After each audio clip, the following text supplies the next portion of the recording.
जय श्री राम भक्तों। आज हम बात करने वाले हैं उस खजाने की जिसे हमारे संत मान सरोवर कहते हैं, यानी कि सत्संग।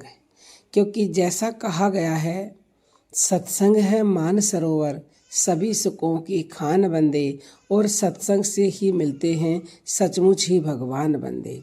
साधकों, जैसे मान सरोवर में जाकर पक्षी अपना सारा थकान और धूल मिटा देते हैं, ठीक वैसे ही सत्संग में बैठते ही मन की धूल, चिंता, दुख, भ्रम सब धुल जाते हैं।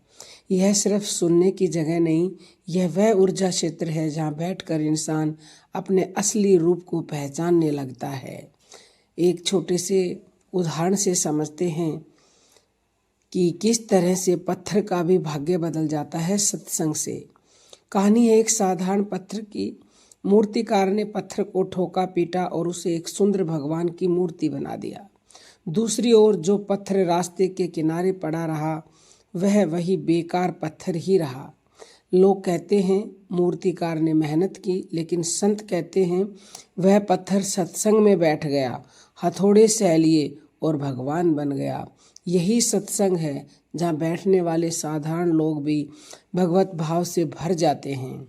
गोस्वामी तुलसीदास जी कह रहे हैं कि जीवन भी सत्संग की ही देन था। जब वे गुरु नरहरिदास के सत्संग में पहुँचे तो एक वाक्य ने उनकी चेतना को पलट दिया। उसी सत्संग के प्रभाव से एक गृहस्थ संसार में भटके हुए व्यक्ति से वह तुलसीदास जी बन गए और फिर रामचरितमानस लिखी। एक सत्संग जीवन को अमर कर देता है। संत कहते हैं मन काजल के डब्बे जैसा है, जिसके पास जाएगा उसी रंग में रंग जाएगा। यदि हम निंदा, टीवी की गंदी खबरें, तनाव, क्रोध और गलत संगत में रहेंगे तो मन उसी रंग में रंगेगा। लेकिन जैसे ही हम सात्विक शब्दों, ज्ञान, मंत्र, भजन, संतों की वाणी के पास बैठते हैं, मन उसकी सुगंध लेने लगता है। सत्संग वह दरवाज़ा है जहाँ प्रवेश करोगे तो बाहर निकलते समय तुम वह नहीं रहते जो अंदर गए थे। भगवान कहीं दूर नहीं, वे सत्संग में छिपे हैं, उन शब्दों में, उन विचारों में, उस शांति में जो हमारे भीतर बैठे दिव्य को जगा दे। इसलिए कहा गया है सत्संग से ही मिलते हैं सचमुच ही भगवान बंदे। सत्संग वह पुल है जो हमें दुख के किनारे से उठाकर भगवान के प्रकाश की ओर ले जाता है। तो साधकों, आज संकल्प लें हर दिन 10 मिनट सत्संग का, 10 मिनट अच्छा ज्ञान सुनने का और 10 मिनट नाम जप करने का।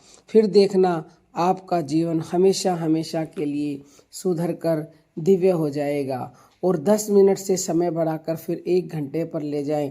यदि आप 1 घंटा सत्संग करने लगे, यानी कि सुनने लगे, तो आपको 100 जन्मों का जो आपका पुण्य है वो आपको प्राप्त होगा केवल 1 घंटे के सत्संग से। यानी 100 जन्मों में जितने आपने पुण्य कर्म किए हैं वो केवल और केवल 1 घंटे के सत्संग से ही आपको प्राप्त हो जाएगा।